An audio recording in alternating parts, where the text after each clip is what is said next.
I've never seen something look so beautiful. If only, if only silverware had hardcore collectors like, say, coins, then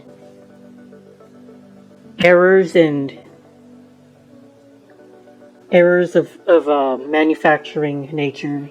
You know how with coins, and I don't know much about coins, but you have die errors and all that. So, like so many, and the smallest little thing in a coin will make it worth so much more. If only silverware had that kind of collector's market, then I would probably be. Well, I would have a lot more fun with what I do, but I thought that these were kind of neat because they are in the Puritan pattern. Simon L. and George H. Rogers. I always have to look that up because I always forget that company name. That's probably why they stopped using that marking, because very confusing and long, tedious marking. But if we take a look at these, the stamp on the back here, the maker's mark, and you're not going to see it because it's too small. I'll take a picture for you guys. They seem to be a manufacturing error with the maker's mark. It's like a double punch, and it bleeds onto. They bleed together. It's very hard to read it, but I took a loop and I was able to read what was going on. Too bad. If only these could be worth $1,000 each, and in an alternative dimension where all of the money flew into silverware and silver error collecting. It's an authentic manufacturer double stamp error right there. Big money. Not really, but it should be. Some of my straight up favorite finds are when I find something really cool hidden in the really mundane, if that makes sense. This is just simply a silver-plated bowl, and at first glance it seems like nothing out of the ordinary, right? It's just a regular old silver-plated bowl, and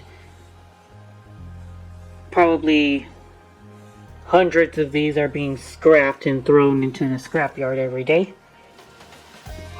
Many of them are being deplated, but this one is a little bit more special because this is a frage. I think that's how you pronounce it. Frage. It's spelled F-R-A-G-E-T, and the mark says plated. I believe that simply means plated. And frage, this guy, French, but he moved to Warsaw, Poland, and he started a plating firm over there, and it's one of the most famous European platers out there, Frage, and they had a company also called Frage and Norblin. And last year I was able to find some candlesticks by them, and they're still in my store, so no luck selling them, but they're also very cool. Norblin. Maybe because I didn't put the whole name. I should have put the whole name. I think it's Frage and Norblin. But here's what I found last year. Frage and Norblin Warsaw grapevine candle holder with the tray. That's what my hit was with this company back then. I don't think that Norblin was by itself. I think they were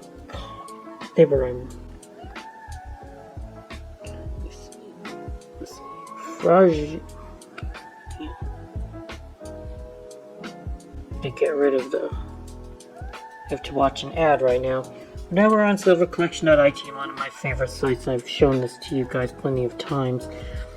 Marks of European Silverplate, Frage and Norblin, Poland/Russia.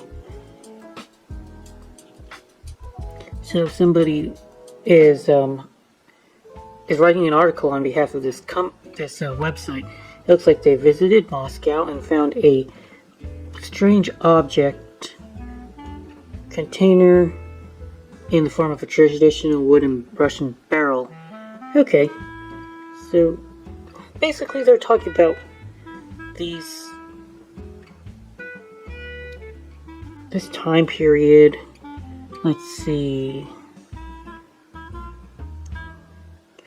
Further investigation, I recognize that this caviar holder was made in Warsaw, which in the 19th century was the capital of the Polish Kingdom, an autonomous region inside the Russian Empire. At the end of the 19th century, most of the Russian silver plate production was concentrated in Poland, and about 10 foundries producing silver plate were operating in Warsaw. Among them, the most interesting Art Nouveau objects were produced by Frage and by another Warsaw foundry, Norblin. Okay, so it looks like Frage and Norblin were at one time separate companies, but they merged. So I found this one's by Frage, and those candlesticks were by Norblin, because I didn't find anything about them being joined. Let's see.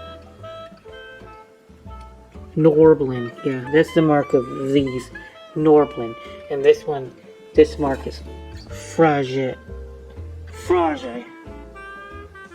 And we've got what appears to be, oh, and I didn't catch this the first time,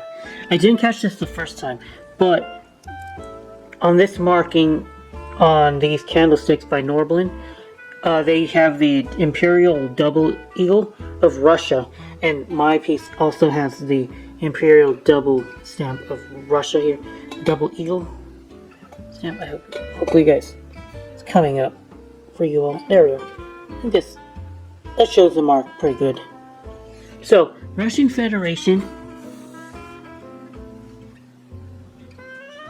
back before it was the Soviet Union. So this is pre-Soviet Union with the Tsar, and it would probably have been towards the tail end of the Russian Federation. So, cool piece of history, and it's in fair condition for its age, I suppose. Not this damn thing has to be at least 100 years old, right? Because when did the Russian Federation end? Early 1920s, because that's when the communist revolution happened, and this is clearly pre-communism. Communist revolution.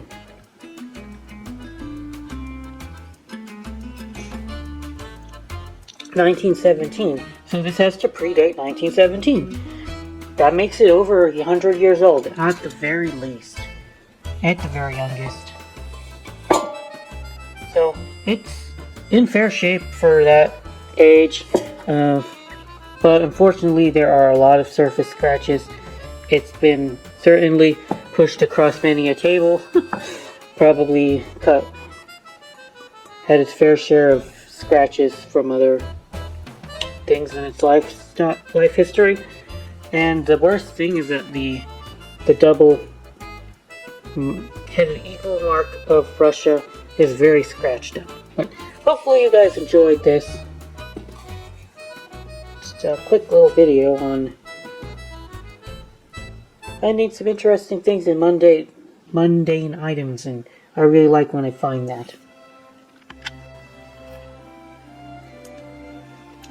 So here's the silver find, one of the silver finds of the month here. I'm not sure if I suffer from hubris or I'm more confident in being able to identify what's probably silver or not. But this was on Goodwill, and I did look up Google Lens actually. Yeah, don't be like me, guys. Don't be like me. I looked it up on Google Lens, and then it said, "This is a silver goblet with a lid." And most of the silver goblets that it ended up showing on Google Lens look kind of similar to this, so I was like, "Hey, it's probably real silver. Look at it. Look at the craftsmanship here. I doubt it's plated.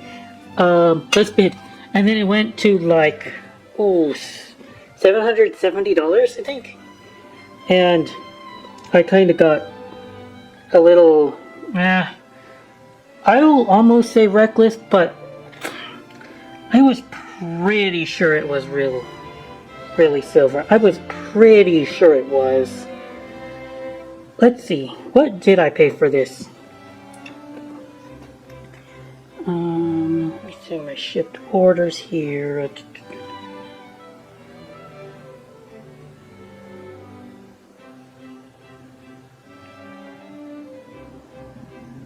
$656 plus shipping.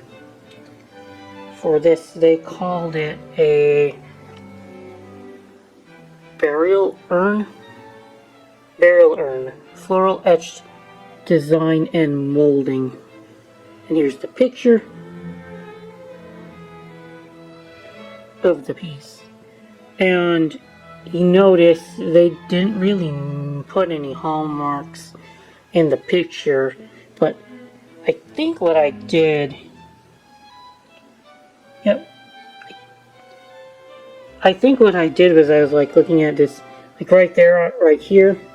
It's like, hey, that looks like a hallmark. I'll bid. Great, right there. See it? What does it look like on the actual piece? I don't see what I was looking at in the picture on Goodwill. Like right on the base. Right on the base is like, hey, that's probably a purity mark right there. And then on the actual piece, I don't see what I was looking at. Well, regardless, anyway, it is marked right here. 800 silver. 800 silver crescent moon marking.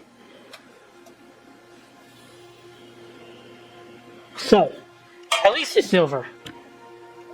$656. Did I get my money's worth? I think I did. I think that this will go for over 1,000. So I'm gonna list it for is 1,200 or 1,400. Start 1,400 and see what happens. You know, this is like king silver stuff. I'm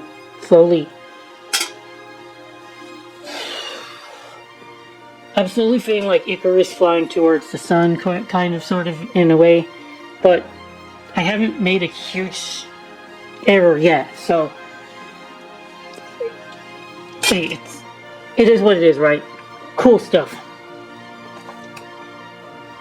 Let's go list it now, because I'm not doing myself any favors by buying as much as I am, but not making listings. That's gonna end up hurting me in the end.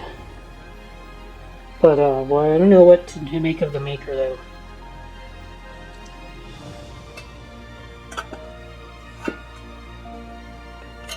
And it's over 400 grams, I think, last time I looked.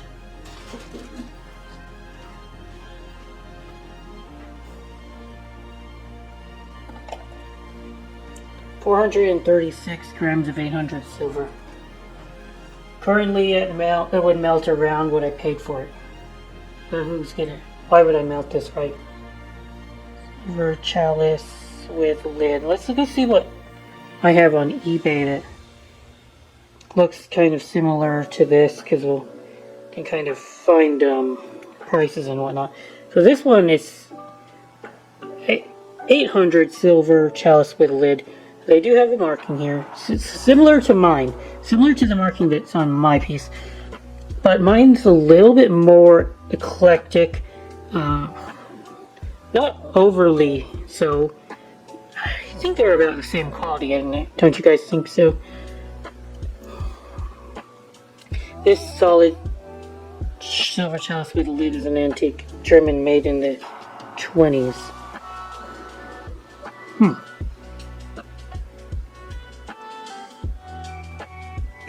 Perhaps mine is bigger. Do you think mine looks bigger because his is the chalice part? Of course, we don't see any kind of like we don't see this anything for scale, but I think that mine is a little bit bigger, especially the proportions. So this one's probably not as big. And they're asking for 9 for theirs. Here's something that okay, Ruby Lane wants one for 900 here. Unfortunately, they don't really give me a weight. There's pictures of theirs though.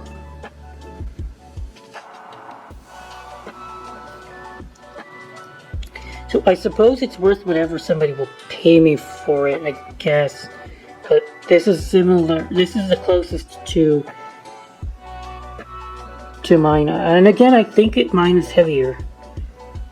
9.48 troy ounces. 9.48 troy ounces.